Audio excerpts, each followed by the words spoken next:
I'm appalled at what you said on that pod thing. It's disgusting. This is the After the Show podcast. It's where we get honest and real with yo ass. So sit back, relax, have a blast, because it's time for the After the Show podcast. Alrighty, hello and welcome to the KVJ After the Show podcast. Happy Tuesday, what's up? We got a much lovelier day today than we had yesterday. It's nice and sunny, gorgeous, fantastic temperatures. Bask in it. Yesterday was all rainy and kind of nasty. It was gross. It was sad out yesterday. It looked like a sad day. Did kind of had that overall vibe, and not today though. And this week looks like it's going to be pretty good. So take full advantage. We don't have many of these left. And then you got to get adjusted back and get that summer skin going on. It's going to be sweaty and gross before you know it. Sweaty and gross, yeah, and cold, which is so bizarre. I always tell people, I'm like, it is probably the coldest in South Florida in August, September, maybe October. You mean inside? Yeah. That's what it is. But Because you come into an air-conditioned room and they've got it at 65. Yeah, and that's what makes it so difficult. It's freezing inside. Like they massively overcompensate to the point where you have to wear something inside. Then when you go outside, they're and then you just like almost drop immediately from the heat. I know. I dress like we're in the winter a lot because I can't take really cold air conditions like that. Neither can our sweet Denny's. Yeah, it is. Sweet little baby Denny. I know. It's rough. So, yeah, get out there and have some fun. Now, we do have a question for you, Virginia, from Jeremy. He wanted to know if you watched any of WrestleMania. And he said he'd also try to get you some pudding fruit from his cousin. Oh, I would that tree. drink your cousin's pudding fruit. I would too. I want to try this pudding fruit. Yeah. Somebody told Denny's to get a pudding fruit tree, I believe it was. I want to try it. Mm-hmm. I did not watch a lot of wrestling. Did you watch any? Panda was watching it, and I was coming through the living room, and I saw bits and pieces of it, but I didn't commit. Something happened with CM Punk, I heard. Spoiler alert. I think he lost. Did he? Uh-oh. I didn't watch it. I haven't watched WrestleMania in a minute. Does Rocco like that at all? Rocco's kind of indifferent. He'll watch a little bit, but Panda is the true locked in, gotta see this member of our family. Okay. I remember when your son, Cannon, was into wrestling. Is he nothing like that anymore? He is still a little bit. I don't know that he's obsessing with it, but he definitely does still pay attention to it. He likes that. He's really into trading cards right now. Yeah, they're coming back, baby. Or they are back. I guess. I guess what's different is a brand that I knew from a kid doing baseball cards called Topps just got into football. I guess this might be their first year doing football, and people are like, oh my gosh, Topps does football now. We walked into the card shop. They've got one up there in Abacoa, and my son, he had to go. We went on Saturday, and he wanted to buy a box of the new football cards, and we went and looked, and he's like, it's right there on the shelf. I looked at it. I was like, $2,500. $2,500. Like they had a box of the new stuff. I'm like, no. And I'm like, eventually, we can do.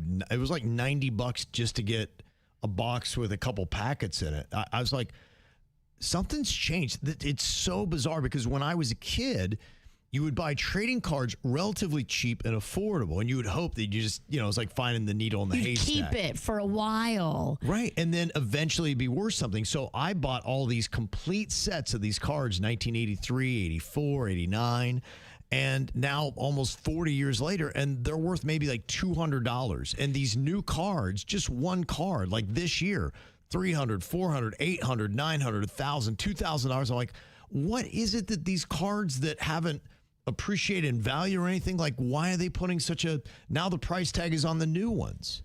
A lot of them too are Pokemon cards that are going for a lot of money. Pokemon really has some power, man. They're still around. That's a strong brand. I just don't get this game, but to me, it's all fake. You have some markets that are they're held up by lies.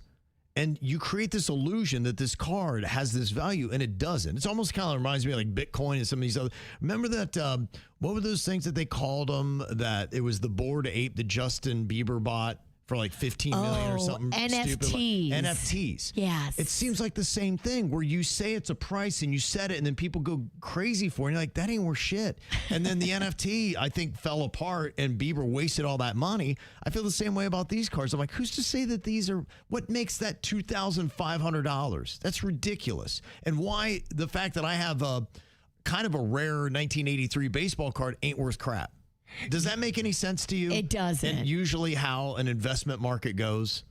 It makes no sense whatsoever, but neither does our world right now. Exactly. This is another one of those. Even the freaking trading cards are wackadoodle. Nothing makes sense. You want a card with an error on it, Virginia. So if somebody messes up the name or misspells it, it's worth more. What? Errors are worth more. You want a card that's a misprint? You do. There was a baseball card back in the day. Every kid wanted it. Somebody grabbed a baseball bat and was got the picture taken. It was Billy Ripken, and on the bottom of it, it said "fuckface." Oh wow, that's pretty cool. And no one caught it, and they had that version was out there. And every kid wanted it, and they go, "We cannot keep putting this thing out there." So it was a rare one of those things, but it's worth money. I would like that on my card. Fuckface. Right. I think it fits. Yeah. Yeah. And then the other thing they do now that is wild to me is when you have the card, then you've got to get it rated or graded or it has some term. And they have, I guess, a professional has to look at it to make sure it's legit. And then they signify that it is a legitimate card. That alone for just like one card was $35. And I saw the rates on that were going up into the hundreds. Huh. I'm like, so now so my son Cannon had a relatively decent car, maybe worth a couple hundred, and then it was like $35 to get it graded. So I'm like, already you're going to take 20% of the value of the car just to have somebody say, yeah, that's it. I know that's it. What the hell? And I got to pay you $35 to be like, yeah, looks legit to me. Huh? That seems like a scam. Everything seemed like a scam. I'm like, man, the trading card game is radically different than it was in the 80s. And you're cool. I don't get it. You say, it's graded, bro. The card is graded. Yeah, so's this ass. Yeah. It's grade A, bitch. I don't know. I don't trust. When you go into a place and the people that are running the show are telling you the rules, like, we can make up our own rules. It really feels like that. It's different rules, and the whole game is different than when I was in it because it wasn't the new cards that were valuable. It was the old, and it's just flipped. And you never had to have anybody try to tell you a card was authentic. You knew it just because you had the damn card, and you could see what quality it was in. Weird. Yeah. So a lot more money these days. It's nuts. But I guess the kids have it because they're sports gambling, right? Yeah. I guess card trading is better than having them on the Hard Rock app. Yeah. Because at least it's tangible. I'm so glad I did not get into any of that. That seems so addicting to me. Oh my gosh. Oh, yeah. It's so addicting. Well, I just think it'd be easy to maybe score and get some money one day from your couch, and then all of a sudden, a month later, your house is gone because you're fucking hooked. Scary. They say that more than half of men age 18 to 49 now have an online sportsbook account. More than half. More than half. Wow. A majority of the population of men from 18 to 49 have a sportsbook account. That's crazy. How much money is in that? Yeah, a ton. That's an insane number. A majority of men in America from 18 to 49 have a sportsbook account. Wild, right? That tells you how much money there is there. I mean, I'm not going to lie. It does seem fun. I'm just glad I didn't get into it. There's still time, Bird. There's still time. Yeah, they're right. They'll welcome you with open arms, too. Now, I got a question here from Joelle. She said, question for Kev. I was a fan doing votes for the American Music Awards in Las Vegas for the end of May. And when I went to place my votes, it had a category for Song of the Summer. It is only spring and not summer from June 21st to September 21st. Why would that be a category for people to vote on now? How do we know what would be the most popular song for summer? Isn't it based on actual airplay and how songs do on the charts? Seems like BS to me. Yeah. Yeah, it seems like BS to me too. I've noticed over the last 5 to 10 years, it's become something, them trying to identify the song of the summer. And it never used to be a thing like that. It used to be that we would have a song and be like, oh my gosh, that takes me back to the summer of 69, whatever it might be. And now it has to be a marketing thing that if you can get labeled with it, there has to be something with advertising to say, okay, hey, this is the song of the summer. Let's pay extra to make it a TikTok trend, to put it in your beer commercial, to have it in a car commercial, to market the shit out of it. But, I mean, you're just kind of guessing, okay, what's the song of the summer gonna be?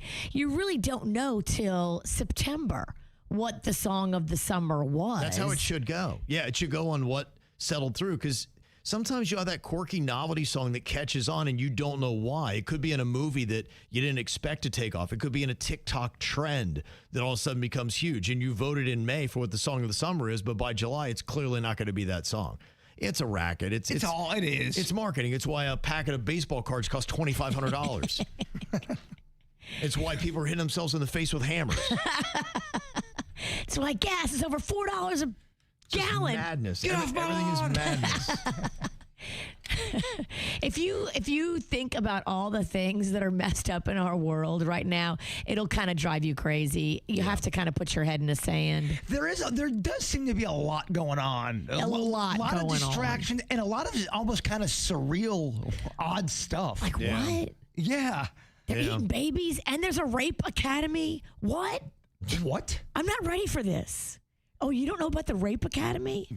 No, I don't think I want to know. Google it. CNN. Googling that shit. Right now into your work computer. CNN did an expose on this website. It's a Rape Academy teaching men how to rape their partners, wives, girlfriends while they're sleeping. Did we talk about this? No. Okay. I understand It's a little why. dark. It's a lot dark. Yeah. But I can't stop thinking about it. Virginia's really wanted to go on. I'm like, I don't know, it might be a little dark for KVJ. That It is. dark.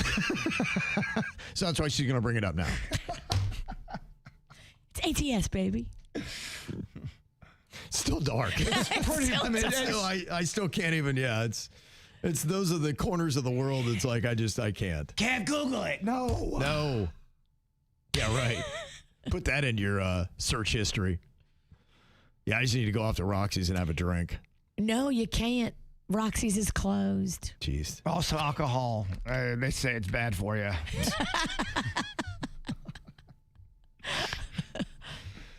Yeah, Roxy's Pub is on the ropes. I don't know what will happen with it, but got an email here from our good friend Ryan in Lake Worth Beach, and there is a $1.1 million sheriff's levy that has been posted at Roxy's Pub in downtown West Palm on Clematis Street. It's part of a legal dispute that is triggering efforts to collect on a court judgment.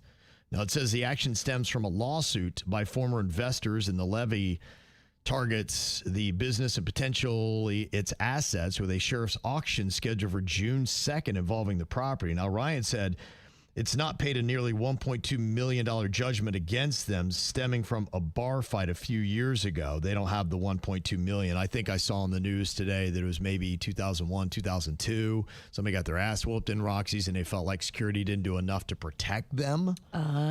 Which, I mean, that kind of sounds wild as well. Be like, I'd like to know more of the circumstances of that. Because what if you go into a bar and someone whoops your ass, and what, the bar has a responsibility to make sure you don't get your ass whooped? Well, did you do anything to contribute to it? Did you go up mouth into somebody and somebody just went off and kicked your, like, I didn't know that was. Unless the bouncers kicked your ass, I don't think the bar should be responsible. It sounded to me, the way it rolled off the tongue of the reporter I saw on the local news this morning, it sounded like they lost the ruling because they didn't do enough to protect somebody who's getting their ass whooped in their bar. That seems weird to me, but juries are weird. Well, I mean, are they saying because it's happening on your property and you're not doing, I mean, if someone's getting their ass whooped and no one does anything, it is on your property. So I'd like to see all the, it's the details that matter for me and how I feel on this. And even still, I'd like to see how negligent were the bartenders that they lost this, or the bouncers, or whatever it was, that they've got a $1.2 million judgment. That's a good chunk of money as well. Right. And, anybody loses a judgment like that, most of the places in South Florida, they are on razor-thin margins. So you throw a $1.2 million judgment at most bars, restaurants in South Florida, they'd be like, we're out, just cancel. And, Roxy's it's a staple. I think that's the oldest liquor license in Palm Beach County. Wow, that's a good little alcoholic trivia. I got all kinds of alcoholic little tidbits. Well, I got John Webb's cell phone. You want me to text him right now? What's up, bro? Want to come on the radio? Yeah, do it. See if John's up for it. I don't know if he would or not. He just put in that amazing rooftop pool and bar, and it looks fantastic. What an investment. Now, Ryan said, this is a massive issue for any service industry entertainment venue related, because the insurance overhead for liability coverage is absurd. And it is. We've heard that about, concerts and everything else. To have liability insurance anymore, it's so ridiculous. You're like, screw it. We're not going to do the event. we have had that with, some of our events where it's like, it's just not worth the amount that we got to pay for insurance. Now we lose money on the event. What's the law? Let's say you're having a party at your house or something. Mm-hmm. You own the place, and somebody just goes off and punches somebody, and they try to sue you, but you had nothing to do with it, and they were acting on their own. Can they sue you because it just happened at your house? Think so. That's wow. That's whack. Because, bar fights happen. Yeah, that's why I just don't like it. Look, going out into life is dangerous. And to me, there's negligence and there's just shit happens. Right. And there's a massive difference. And now anyone who is a part of shit happens, you're losing your ass. And it's life-changing. It's debilitating. And for the negative, and that... The one lawsuit that just drives me crazy is that woman that won $300,000 because she got massively hammered on a cruise and fell down the stairs. That's insanity. Well, and because you drank the shots, right. You fell down the stairs, and now you're getting someone paid? else's fault. Yeah, you're making $300,000, and even her tone. Just saw her interviews. It was kind of like, she felt like she was so smart. She's like, aha, I won. And all it means is just when you go on cruises now, they said they're gonna have to cut down the amount of bars. They're gonna make it more difficult for you to drink. So everybody else who's responsible and would never do anything like that, like 98% of the population, everyone gets punished because of the 2% assholes. We pay the price, and you're also going to have to pay more to go on that cruise, because they're going to have to cover the money that they paid that dumb bitch that can't handle her tequila. That's why bars can't stay open. It's why cruise lines are going to shut down. It's why everything in life that's fun goes away, because lazy assholes who are always looking for the quick buck because they don't want to actually work in life, they do something like this, and then they get through. And that's why, to me, judges got to stop. I agree. You just got to stop giving it to them. Be like, no, don't drink an ass ton of tequila on a cruise ship and fall downstairs. It didn't happen to anybody else on the boat, so why did it happen to you? You made a choice to do those shots. No one was holding you down and making you force feed tequila. And like I said, there are situations that are negligent. Sure. So I'm not opposed to the lawsuits, because there are businesses that are tacky and they don't do it right and they hurt somebody legitimately and they become the victim. I don't see you as a victim when you drink all that tequila and you fall down the stairs.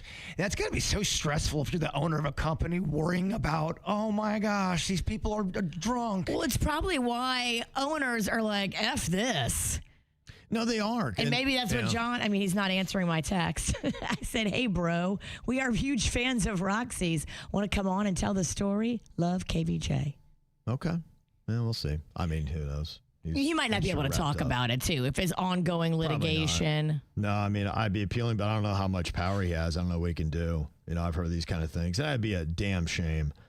A damn shame. Because Roxy's is an amazing bar. I was just in there not too long ago. That first level is so charming. Yeah. The top level is totally redone. It's amazing. It is a wonderful space. Well, and what Ryan goes into, too, it is such an anchor for Clematis Street. Yes. And look, Clematis right now is on the edge of, they've got a homeless problem. They really do. Legitimately. Call it what it is. There was a homeless guy that was walking down the street and shivved a mom in the neck who was eating outside on a table a couple years ago. That's a problem. That's a problem. There was a guy who was just on the news today that was going around, I guess, like a dumbass, and he's trying to high-five people, and a dude pulled a knife on him and chased him and was trying to stab him, and he ran behind the cops, and the cops had to stop it. That's where, right now, Clematis is in the throes of it's too violent. Most people don't want to go there, and you got places like this. You take out a Roxy's, it is going to be a strip of all homeless people just boxing up and down the road, stabbing each other. Nobody with any kind of money is going to be like, I ain't going there. It's going to be a ghost town. You don't want to mess with it. No. No, and people see those kind of stories, and that's it. And he does have a point. I don't know about the ratios here, but he says, nightlife districts depend on gravity wells. He said Clematis has historically had Bradley's, Rocco's, Roxy's Pub. Those three create predictable foot traffic, a reason to stay downtown. Yes. And he said nightlife isn't linear. It's a network dependent. A district with 10 bars feels alive. 7 bars, it still works. 5, it's kind of hit or miss. You get 3, it's like, why bother? And every closure reduces the density that makes the bar hopping fun, and everybody loses. He said you're going to probably see with every place it closes 10 to 30% less business at your own bar that stays open because you don't have that extra additional foot traffic. Well put, Ryan. Yeah, that's really it. So it's nuts. And you know what happens when all the assholes, lazy assholes, win the lawsuits, bars start closing down, society becomes less fun to live in, and you chase out legitimate business people. And that's what happens. And look at where it starts. A lot of it starts in the courts. You're right. Damn shame. All these judgments for these people that prey on our legal system, the way that it's set up. They don't want to work. They want to sue. Mm-hmm. Yep. Crazy. So that's that. And look, I mean, that's how we're raising people, though, right? Everybody's kind of looking for that easy out. And if you do, you're just smarter than everybody else because I sit at home and and I got all this stuff. Somebody gonna pay for it. And I think the hardworking people are like, I'm tired of it, man. The hardworking people are pissed. Yeah, like I'm tired of working my ass off for all the lazy people out here that ain't doing nothing. So, yeah, they say there are multiple creditors involved. There's mortgage holders, tax liens, other claims. So who knows? And there might be more than just this lawsuit that is going on there. Well, I think the bills are going to pile up, too, when you're not open and making money. Yeah. The mortgage holders, guess what? They're probably not getting their mortgage money when you don't have customers sitting at the bar drinking. Yeah, it says there's also a separate legal action tied to the bar's liquor license. So adding another layer to the dispute. So if it goes up for auction, do you think that means that somebody else will buy it?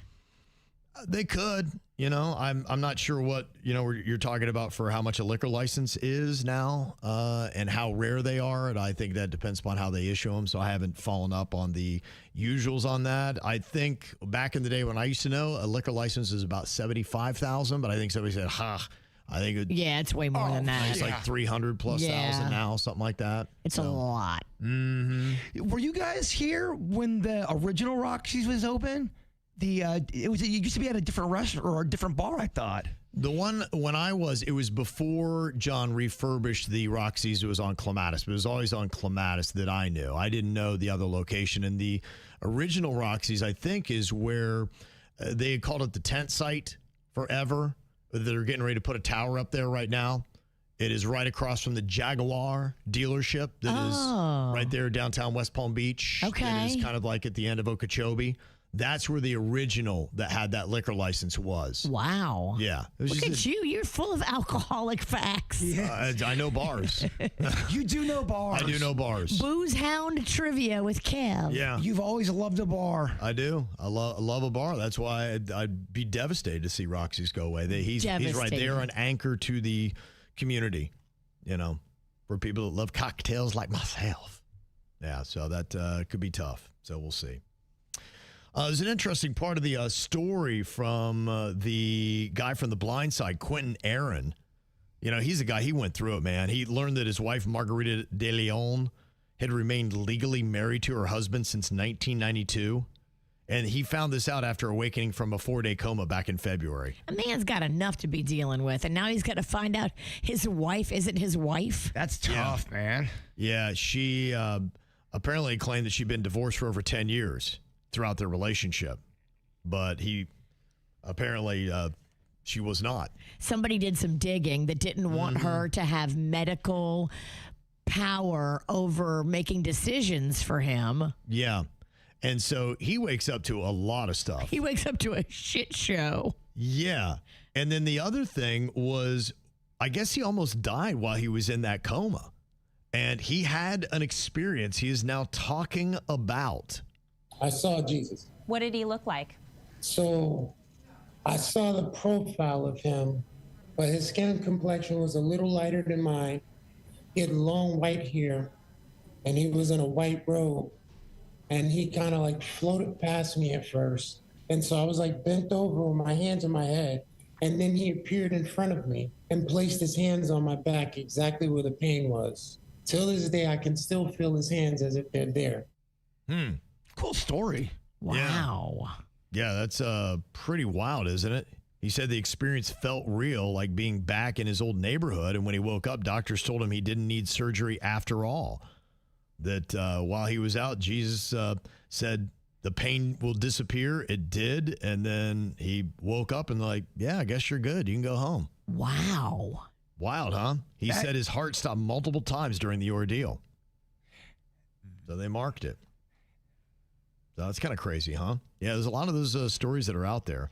What it is and what causes it, who knows? Is it really Jesus? Is it something else that the body does? But he says he doesn't have a fear of death now. He's got a real peace about it, which I think for a lot of people, wouldn't that just be a lovely thing to have that alone? Oh, my gosh. Just to walk through life not fearing death. Yeah. That would be an amazing thing to have, because I think a majority of people are scared of it. Yeah. Yeah. To feel good about it, be like, okay, I'm all good. Thinking about it all the time. Mm-hmm. Yeah. What did you say today about death? You said something about death today. It's always waiting for you. Yeah. It's the one thing you're not going to outrun. You had a couple other death quotes today. One was really good. Well, sorry, my brother-in-law almost died. Yeah. So it's top of mind for me. They said he is lucky to be alive. I was just texting with my dad. Oh, It's boy. crazy. I'm sorry to hear about that. It's crazy. Can we switch to a lighter topic? You want to talk about Rape Academy? Sorry, bro. Sometimes it gets dark over here. Sometimes. That's a lot. That's some fun stuff. So what do we have on the show schedule today? Well, we're going to talk about my brother-in-law almost dying, and then I got rape academies. Keeping it real. That's right. I mean, he almost died, Kevin. Almost died. I know, exactly. All right. It's time for us to get out of here. Go enjoy this beautiful weather. I hope you guys do the same thing. Have an amazing Tuesday. We'll see you back here on Wednesday. Goodbye.